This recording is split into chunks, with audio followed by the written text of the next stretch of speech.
என்றால் வேலவன் ஸ்டோர்ஸ் தான். பண்டிகை என்றால் வேலவன் ஸ்டோர்ஸ் தான். விழா காலங்கள் எல்லாம் வேலவன் ஸ்டோர்ஸோடு. கேப்டனுடைய அன்றைய தினத்துல மறக்க முடியாத ஒரு முகம் திரு மன்சூர் அலிகான் அவர்கள். அவரை இங்கு பேச அளிக்கிறோம்.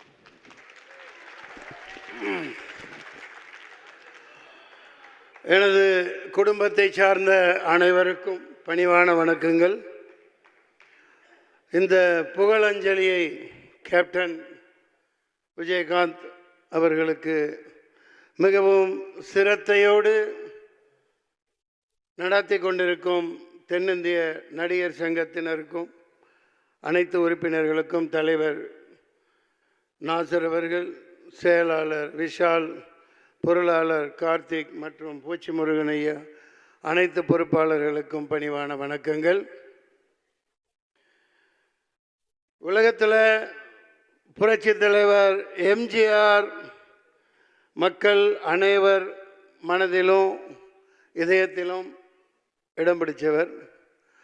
அதுக்கடுத்து நடிகர் திலகம் சிவாஜி கணேசன் நடிப்பின் இமயமா எல்லாரும் மனசுலையும் நிற்கிறவர்.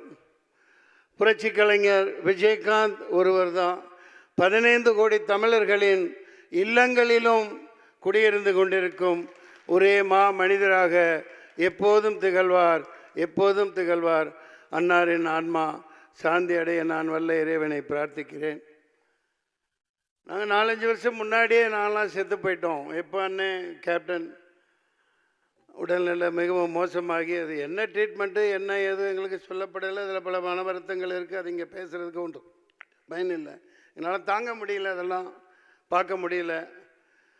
அந்த மாமனிதருக்கு எத்தனை சோதனைகள் வந்ததுன்னு. நான் ஆர்கே செல்லமணி அவர்கள் நல்ல ஒரு இதை சொல்லிட்டு போனாங்க. அதன் தொடர்ச்சியாக புரட்சி கலைஞர் வளாகம்ங்கிறது வைக்கிறதுல ஒன்றும் இது இல்லை. ஆனால் நடிகர் சங்கத்தின் தலைவர், பொருளாளர், முக்கியமாக கார்த்திக்கு நான் வேண்டி கேட்டுக்கிறேன். இது ஒரு கருத்தாக நீங்கள் எடுத்துக்கோங்க. கடன் வாங்கி ஏதாவது இப்போ கட்டுறதுல என்ன சிக்கல் என்ன ஏதுன்னு தெரியல. இந்த இடத்துல சொல்லணும், மக்கள் அறிய. ஏன்னா நம்மெல்லாம் மிகப்பெரிய லெஜெண்டாக இருந்த ஒரு கேப்டன். நான் அவர் தலைவராக இருக்கையில், நடிகர் சங்க தலைவராக இருக்கையில் செயற்குழு உறுப்பினராக இருந்தவன். அந்த பத்திரத்தையெல்லாம் வாங்கி காமிச்சு, அந்த அங்கே இது இருக்கும், அங்கே அது என்ன அந்த படம் பார்க்குற இடம் தேட்டர், அங்கே வச்சு செயற்குழு ஒரு நடந்துகிட்ருக்கையில் அதெல்லாம் காமிச்சு எவ்வளோ ஈடுபாடாக எப்போவும் சிரிச்சுக்கிட்டே இருப்பாங்க. கடன் வாங்கி கட்டாமல் அதை அவர் பாதையில் மொய் விருந்து மாதிரி எப்படி ஒரு படத்தில் ஒரு பண்ணியிருப்பாங்க. அந்த மாதிரி மொய் விருந்து வச்சு எந்த செலவும் பண்ண வேணாம், 5 பைசா நடிகர் சங்க செலவு பண்ண வேணாம். எல்லா நடிகர்களும் அந்த வளாகத்தை சுத்தப்படுத்தி அந்த புதர்களெல்லாம் அப்புறப்படுத்திட்டு சாமியானா போட்டு, இந்த பக்கம் சைவ உணவு அந்த பக்கம் அசைவம் போட்டு மொய் விருந்து வச்சு பாக்கு அட்டையில் வெத்தலை பாக்கு வச்சு எல்லா நடிகர்களுக்கும் கூப்பிடுவோம். அவங்க 10 கோடி 5 கோடி எவ்வளோ யார் என்ன தர்றாங்களோ டிடியோ செக்கோ வச்சுட்டு போட்டோம். பாருங்கள், மிகுந்த வரவேற்பு இருக்குது. என்னை தப்பாக எடுத்துக்க வேணாம். அவங்க கேப்டன் அழகாக இலைக்கு கீழே தாலியை வச்சுருப்பாங்க. அதே பாணியில் அது வேறு ஃபார்மேட்லேயும் பண்ணிக்கலாம், ஒன்றும் தப்பு இல்லை. எல்லாத்தையும் கூப்பிட்டு, ஏண்டா எவனோ வந்து இங்கே தமிழ்நாட்டில் ஆட்டை போட்டு என்னதையும் பில்டிங் கட்டுறான். 40 பில்டிங் கட்டுறான், 40 மாடி கட்டுறான், 50 மாடி கட்டுறான். இப்போ நம்ம கண்ணு முன்னாடி வந்து கூலை கும்பிடு போட்டவன் 20 வருஷத்துக்கு முன்னாடி என்கிட்ட அசிஸ்டண்ட்டாக இருந்தவன் பெரிய பில்டராக இருக்கான். நம்ம அதே இடத்துல இருந்துகிட்ருக்கோம். இப்போ கேப்டன்லாம் நடிகர் சங்கம்னா ஒரு இராணுவ பலத்தோடு இருந்துச்சு, இராணுவ பலத்தோடு இருந்துச்சு. சாதாரணமாக இருந்தார். நல்ல ஆட்சியாளர்கள்லாம் பயந்தாங்க. இல்லாட்டி ஒரு ராமேஸ்வர போராட்டம் ட்ரெயின் ஃபுல்லாக ரொப்பிக்கிட்டு அங்கே போய் நடத்தி காமிச்சிருக்க முடியாது. நெய்வேலி போராட்டம் இங்கே குறிப்பிட்டாங்க பேசினவங்க. நம்ம அதுக்காக நம்ம 2 கொம்பு வச்சுக்கிட்டு இருக்கணும்னு அவசியம் இல்லை. கதாநாயகர்கள் விஷால் உங்களுக்கு சக்தி இருக்குது, நாசர் சார் உங்களுக்கு சக்தி இருக்கு.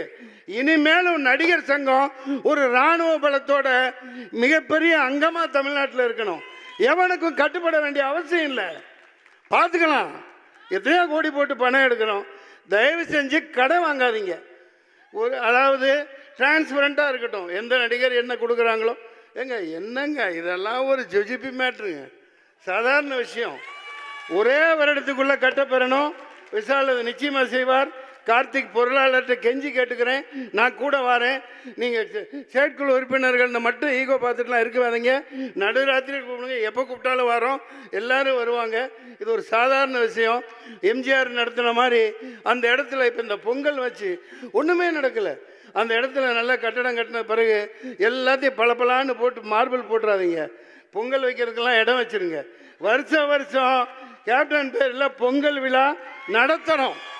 எல்லா நடிகர்களும் யார் யார் ஊரில் இருக்காங்களோ எல்லாம் வந்து கொண்டாடுறோம், ஜாலியாக கொண்டாடலாம். சரிங்களா? மக்களை நல்லா வாழ வைக்கணும். அதான் கேப்டன் சொன்னது. அன்னாரின் ஆன்மா சாந்தியுடைய வாழ்த்துக்கள். பிரார்த்திப்போம்.